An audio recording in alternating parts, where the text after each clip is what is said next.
So welcome everyone. I'm Angela Freeman, your MC for day 2 of InnoPower and moderator for this final Fireside chat session to close out our 2020 InnoPower conference with Roland Williams, co-founder, as Molly said, of J2 Medical Supply, a sponsor of this conference and the Entrepreneur Track. Roland, hi there, like instantaneously. You're right on time. How are you? It's great to see you again. I'm doing spectacular. What an amazing conference this has been. That last awesome panel, powerful, full of amazing people helping close an important gap in Indianapolis. I hope everyone was listening. It was spectacular. Virtually, we're still growing at InnoPower. Absolutely. So you've had a fascinating career, right? Beginning in Rochester, New York, college football in Syracuse, onto the NFL, the Rams, the Bucks, the Raiders, where you met our mutual friend, Emil, right? Founder of InnoPower. And then afterward, you then worked as a sports analyst, a real estate investor, philanthropist, and we're even on the show, The Shark Tank, like you've done it all. And now you're president and co-founder of J2 Medical Supply, company providing PPE across the nation and beyond. So please tell us about yourself, how you've had, whether you've had aspirations all your life of being an entrepreneur, and who were some of your business role models? Well, for me, first off, thank you for that extended resume. I'm feeling old. I also have 3 sons, 17, 10, and 14. So that'll make you feel old. Right. So it's good. I think my earliest mentor, though, was my grandmother. She was very entrepreneurial, everything from hot dog carts to real estate to ice cream stores, to even selling T-shirts in Washington, D.C. And she always taught me that you can't beat God giving. And the more you give, right, and the more you give to this world, the more opportunities that come back your way. And so my football career, my entrepreneurship, all these things have come from my desire to give the best of myself and then look for opportunities that come from that. And so outside of that, Magic Johnson was one of my mentors, being an athlete, someone that was very successful in the sports sphere, and then transitioning into being an entrepreneur, someone I always looked up to and trying in my own way to emulate. That's awesome. I mean, that's so inspiring. You've had such a diverse career, and one that, a regular business person like myself really doesn't know anything about. So thank you for being with us and sharing. So as I previously described, you've obviously had quite a bit of transition over your breadth of your career. And during the panel session earlier, several of the former NFL players talked about career transition from the NFL and using the transferable skills they learned during football to take them into the next phases of their life in order to pivot, right? So what additional advice would you give about the importance and the ability to pivot and be flexible when in career transition or career rebranding? Because we know right now, due to COVID-19, there are likely a lot of our people in particular who are kind of in a position to transition. Absolutely. I sort of feel as though it's culturally in us already to know how to audible, to know how to make a way out of no way. Right? Yeah. To pull together a whole meal when you didn't have enough for a whole meal. I've been seeing audibles and innovation since my childhood. So for me, leaving football, although it is a very glamorous job, it's a job that also comes with its own set of challenges and keeps you isolated in a world that is not normal. And so as you come back into normalizing yourself as a professional, it is a journey, right? It's a journey of inner work to find out who you are outside of something else you've been great in. And so I think that for me, just like many other pro athletes, but just people, especially with COVID, it's about looking inside, repurposing yourself and saying, how can I maximize the hours of my life, because I never know when my life is over. Shout outs to the Black Panther. Right, right. Just yesterday. So it just reminds you of saying, run your race, maximize it. Your story, if they don't know your story is amazing about transformation and repurposing. And I think that is the epitome of life, no matter what your occupation was, or in this instance, no matter what pandemic you're going through. Yeah. Yeah, and you mentioned Chadwick Boseman. I have a couple comments about him, but man, if that doesn't put in perspective that you better be about it, right? I mean, because tomorrow absolutely is not promised, even to some of our heroes. So let's talk about J2 Medical Supply. As the co-owner and founder of J2 Medical Supply, FDA approved supplier. And that means a lot to me. You know, in law, I appreciate that they're FDA approved supplier of high quality PPE. You're leveraging more than 30 years of manufacturing and logistics experience, plus a previous business relationship with your partner. So when you and I had an opportunity to talk before, you spoke a lot about the importance of reputation, but particularly relationships in business, and how important, and we talk about that all the time, relationships, but tell us the importance of relationships in business in particular. This is literally a teach tape for the power of teamwork and relationship. I was actually, my partner and I were actually football coaches together at our son's private school for years. And we never knew each other in a business capacity. We knew each other as just good people that loved our children and worked very hard. And so as I had my business pursuits, I got on Shark Tank about a year and a half ago. Great experience, which took me down the road of manufacturing, sourcing, procurement, doing things, and sent me to China. As I went to showcase my product to a friend, just showing him, he said, you do know what I've been doing for the last 30 years, right? I said, no. He said, my wife and I own the this, and we do all the fulfillment and such for all the movie studios and MGM and Microsoft and Disney. I said, what? He said, yeah, we have a full facility and da-da-da. So that relationship spawned into something amazing. Neither one of us knew that only 6 months, 8 months later, COVID would come.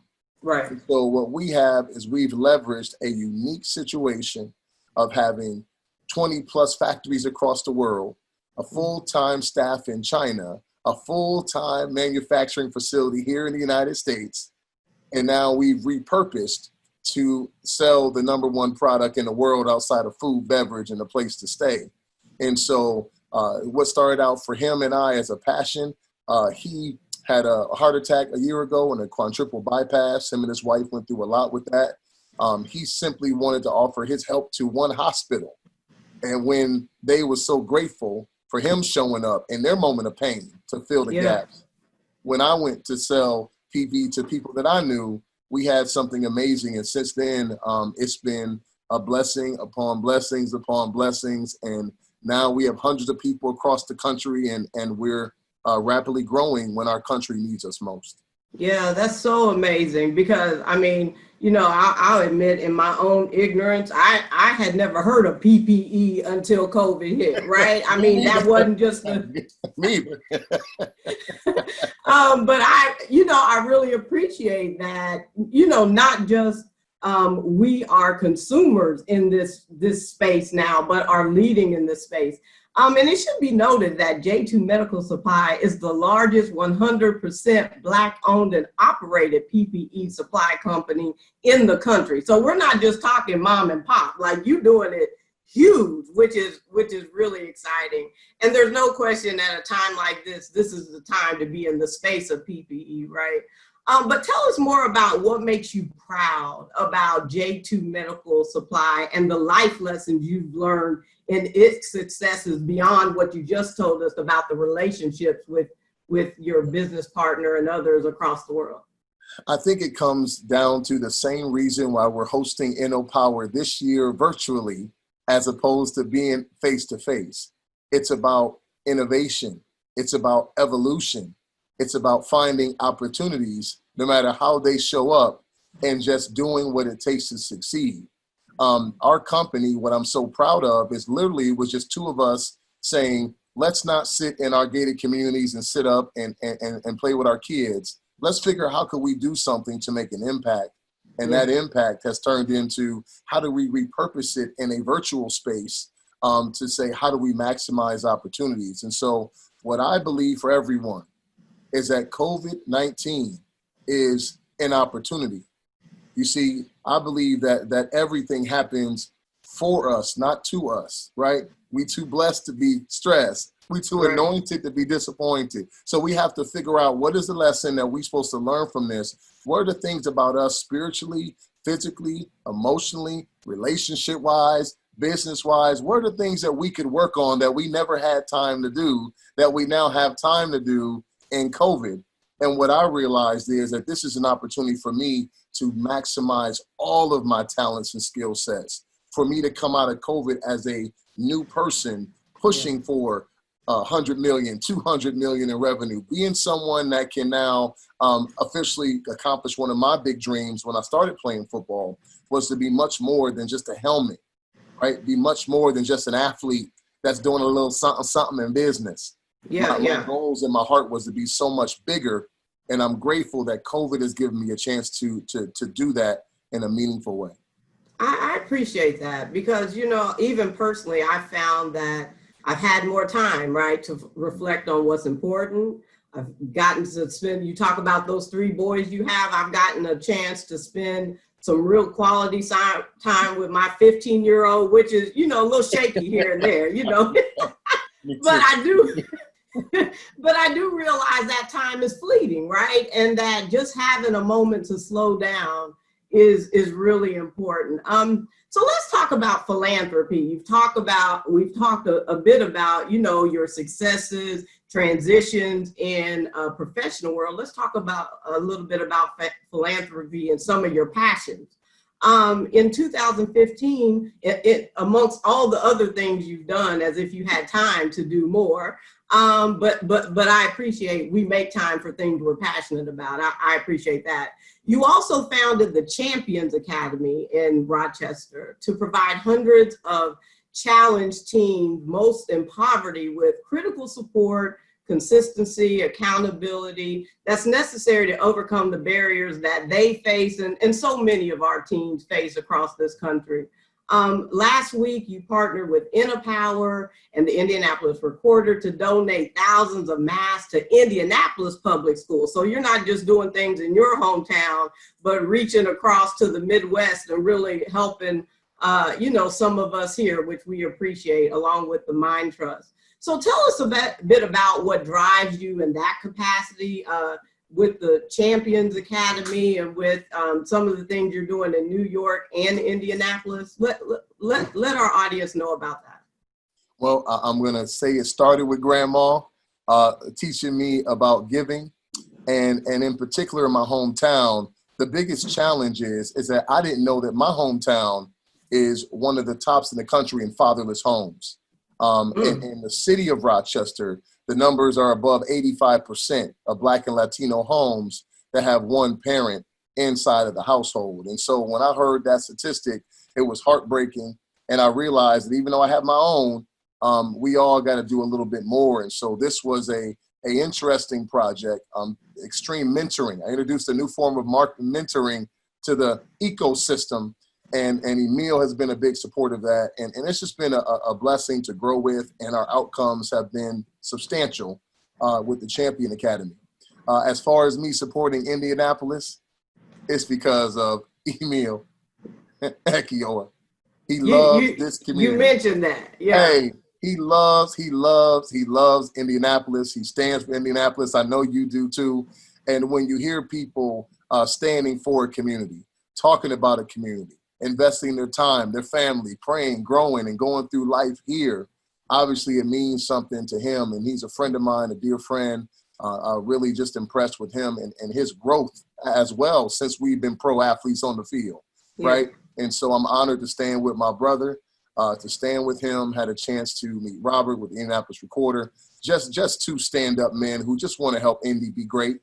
And I said anything that they're doing, you can count J2 Medical Supply in as well. Well, we appreciate that. We appreciate your investment into the community, for you sharing your times and talents. I don't see any questions, so if there are questions from the audience, I'll certainly take those. But in the meantime, I want to know more about, you talked about Indianapolis, and we had our fun talking about how I too am a transplant to Indianapolis. You had your Indy flag in the back. But beyond COVID and beyond some of the things we're experiencing right now, what do you hope to see beyond 2020 for our larger minority community and our minority business community? What does the horizon have for us? I would say 2 words in my mind are the ones that came to mind. The first word is courage. Having the courage to try. So many times business people get caught in their own head, future entrepreneurs, folks judging themselves and feeling as though they're not worthy. It shouldn't be them. It should be someone else. Well, when I started out the start of 2020, I didn't see myself with a 7-8 figure PPE business, right, to end out 2020, but that doesn't matter. It's having the courage to go seize opportunities. And so when I go back to that last panel discussion, talking about those disparities and opportunities, it's time to get outside the box and have courage to go out and try. And then the other word is perseverance. Because it's not going to come just because you went one time and called and it didn't work out, and you went out of 10 times, it might have didn't go right 5. That don't mean you got to quit. Or it take you 4 or 5 extra calls and they don't quite get right back to you, right back. Yeah. Hang in there. Yeah. Hang in there. Everything great takes time. Yeah. Every relationship takes time. And it starts with just a little bit of courage, right? Yeah. Yeah. And I think that if people remember that more, I think they'll be well on their way to maximizing their life, because we don't know how long it's going to be. Yeah, absolutely. That's so inspirational. Those are the things that come with a little wisdom and a little gray hair, though. I'm growing this out. You got to go through some things. For those that's like, they saw me last year because I was in India at this last year. They like, he didn't have no beard. He didn't have no. This is all new. Okay, I know I had a little more hair up top. I know flip flop. Okay, it's all just part of growth. Yeah, absolutely. So we're getting down to the wire, but I want to know the potential of J2 Medical opening in Indianapolis. You so talked about this new love you have through your friend Emil for Indianapolis. How's that going to affect J2 Medical? Well, it's exciting because we already have a territory manager that's been hired. That's there. His name is Damari Faulkner. He's around. If you haven't seen him, those who are listening, Damari, if you're actually on now, you can drop in the Zoom chat, your email. But our website is j2medicalsupply.com. But we're expanding as we speak. And by partnering with people like InnoPower, like empowering people like Robert in the Indianapolis Recorder, it allows us to have a network of people that can help me properly assess this community and enter in the right way that's advantageous for people who look like us. And so I'm just listening to leaders in this community, and I'm gonna make sure I take my time, but we're starting with giving first. And I hope that the teachers and educators can appreciate having some PPE provided to you to help get the party started. Well, we certainly appreciate it, whether, others do or not. We certainly know that it's our community if there are resources that are not going to make it to our community. So thank you for focusing on our community and making sure we're covered and protected in the time of COVID-19, even in Indianapolis. We appreciate you. I think our time is coming to an end now. It has been so nice to be able to speak with you and actually see you, and have a conversation. That's a win in and of itself. Thank you so much, Roland, for your time. Thanks to all for joining us. And again, thank you for sponsoring and putting your support behind not just InnoPower Conference, but Indianapolis as a whole. We really appreciate you. Absolutely. Grateful to do it. All right.